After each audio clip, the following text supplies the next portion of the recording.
مخالفین کی target killing اور مخالفین کا اغوا اور قتل بسیج ملیشیا کے اہم کارناموں میں سے ہے۔ بسیج ملیشیا کی طرح ایک اور دوسرا گنڈا گروپ انصار حزب اللہ نامی تنظیم ہے۔ حال ہی میں اس تنظیم نے آیت اللہ خمینی کے پوتے حسین خمینی کو بھی دھمکی دے ڈالی۔ ایران کے ریاستی گنڈے۔ ایران عراق جنگ کے آغاز کے ساتھ ہی بسیج یا سازمان بسیج مستضعفین کا قیام سابق ایرانی سپریم لیڈر آیت اللہ خمینی کے حکم پر عمل میں لایا گیا۔ بسیج کا بنیادی مقصد عام شہریوں کو ایران عراق جنگ میں لڑانا تھا۔ چونکہ اس وقت ایران کے پاس زیر زمین مائنز ہٹانے کے زیادہ وسائل نہیں تھے، لہٰذا ان مائنز کو صاف کرنے کے لیے ان عام شہریوں کو استعمال کیا جاتا تھا۔ یہ عام شہری مائنز کو ہٹانے کے لیے اپنے آپ کو استعمال کرتے اور مائنز کے پھٹنے کے ساتھ خود بھی جان سے ہاتھ دھو بیٹھتے۔ اس کے بعد ایرانی فوجیوں کے لیے راستہ صاف ہو جاتا۔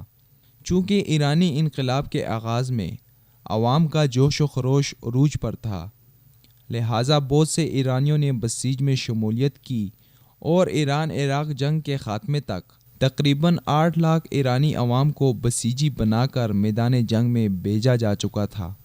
جنگ کے بعد ان بسیجیوں کو اندرونی امن و امان اور بطور مورل پولیس استعمال کیا گیا تاکہ معاشرے میں بڑھتی ہوئی بے روی کو قابو میں لایا جا سکے۔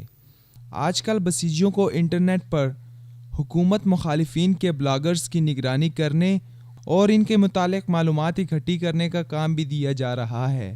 اس کے علاوہ بسیجی تہران حکومت کی حمایت میں سوشل میڈیا پر بھی متحرک ہیں۔ مخالفین کی ٹارگٹ کلنگ، ان پر تشدد اور مخالفین کا اغوا اور قتل بسیج ملیشیا کے اہم کارناموں میں سے ہے۔ 1999 کے بعد ایک دفعہ پھر بسیج کو فعال کیا گیا جب ایرانی طلباء نے انتہا پسند حکومت کے خلاف مظاہرے شروع کر دیے۔ بالخصوص احمدی نژاد کے دور میں ان بسیجوں کو خصوصی طور پر مظاہرین کو قابو میں لانے کے لیے بے دریغ استعمال کیا گیا۔ یہ بسیجی حکومت مخالف مظاہرین پر اچانک ڈنڈوں اور مختلف اوزاروں کے ساتھ حملہ کر کے ان کو منتشر کر دیتے ہیں اور اس کے نتیجے میں سینکڑوں مظاہرین زخمی اور قتل ہو جاتے ہیں یا پھر ایرانی جیلوں میں بقیہ زندگی گلنے سڑنے کے لیے منتقل کر دیے جاتے ہیں۔ 2009 کے الیکشن کے بعد اپوزیشن رہنما میر حسین موسوی نے بیان دیا کہ بسیجی ان کے حامیوں پر ڈنڈوں، آئرن بارز اور دیگر اوزاروں کے ساتھ حملہ کر رہے ہیں اور پولیس اس ساری کارروائی کا تماشا کرتی ہے۔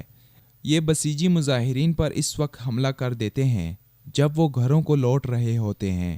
اس مقصد کے لیے بسیجی ریزر بلیڈز، چھریاں اور شوک گنز بھی استعمال کرتے تھے، لیکن اس دفعہ بسیجیوں کی کارکردگی اتنی عمدہ نہ تھی اور مظاہرین کو منتشر کرنے میں اتنے کارگر ثابت نہ ہوئے جس کی امید کی جا رہی تھی، جبکہ بعض بسیجی حکومت کی خون آشام کارروائیوں سے بدظن ہو کر لاتعلق ہو گئے۔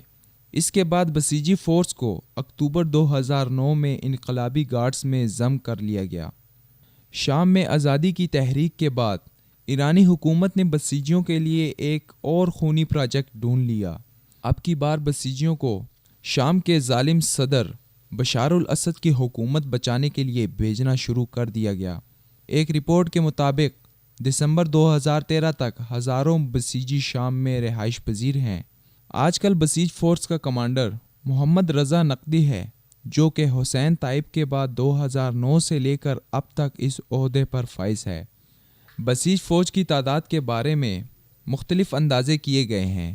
ایک اندازے کے مطابق اس فورس کی تعداد تقریباً 1.5 ملین ہے۔ بسیج ملیشیا کی طرح ایک اور دوسرا گنڈا گروپ انصار حزب اللہ نامی تنظیم ہے۔ انصار حزب اللہ کی پشت پناہی ایران کے سینئر حکومتی حکام کرتے ہیں۔ اس تنظیم کا قیام 1995 میں حکومت مخالف مظاہروں کے دوران عمل میں لایا گیا تھا۔ اس تنظیم کے ارکان کو باقاعدہ ٹریننگ دی جاتی ہے، جس کے بعد یہ ارکان حکومت مخالف مظاہرین کے خلاف میدان میں اتارے جاتے ہیں۔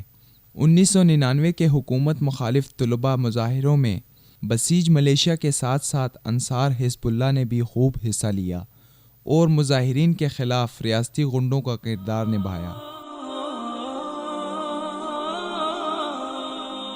یہ تنظیم حکومت مخالف اصلاح پسند رہنماؤں کو دھمکیاں اور ان پر حملہ کرنے سے بھی باز نہیں آتی۔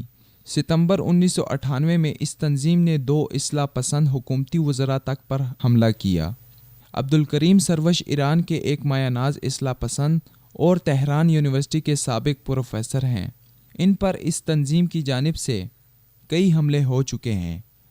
حال ہی میں اس تنظیم نے آیت اللہ خمینی کے پوتے حسین خمینی کو بھی دھمکی دے ڈالی اور اعلان کیا کہ اگر وہ گورگان کے علاقے میں آئے تو ان پر حملہ کیا جائے گا۔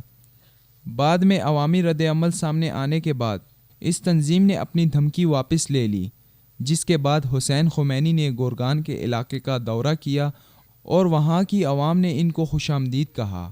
یہ بات قابل ذکر ہے کہ آیت اللہ خمینی کے پوتے حسین خمینی ایرانی حکومت سے شدید نظریاتی اختلافات رکھتے ہیں اور ایرانی طرز حکومت میں اصلاحات کے خواہشمند ہیں۔ ایرانی حکومت کی سرپرستی میں پلنے والے یہ ریاستی غنڈے عوام کو طاقت کے زور پر دبانے کی کوشش میں مصروف ہیں، لیکن ایران کی حکومت یہ بات شاید بھول رہی ہے کہ عوام کو کبھی بھی طاقت کے بل بوتے پر زیادہ دیر تک دبایا نہیں جا سکتا۔ اس وقت نہ ایران کی حکومت کی مدد کو کوئی آئے گا اور نہ ہی اس کے ریاستی غنڈے کوئی پناہ ڈھونڈیں گے۔ ان ریاستی غنڈوں اور ان کے آقاؤں کے دن گنے جا چکے ہیں۔ وہ دن دور نہیں جب رب کائنات کے دربار میں ایرانی مظلوم عوام کی فریاد سن لی جائے گی، جس کے بعد نہ آسمان کی نیلی چھت کے سائے میں ان غنڈوں کو پناہ ملے گی اور نہ ہی زمین ان کو پناہ دے گی۔